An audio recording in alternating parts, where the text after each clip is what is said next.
Виж как фотосинтезата и нейната невероятна сложност са знак за мъдър създател.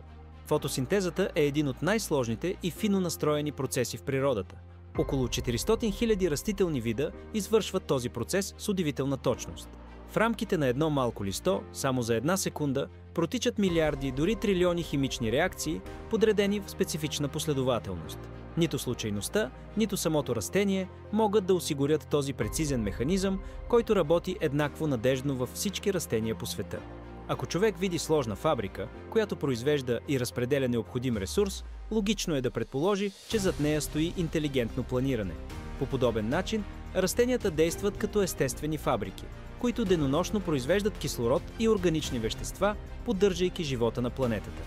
Цялата тази система, от улавянето на светлина до превръщането й в енергия, показва структура, целенасоченост и баланс. И това е знак за мъдър създател, който стои зад законите и хармонията на природата.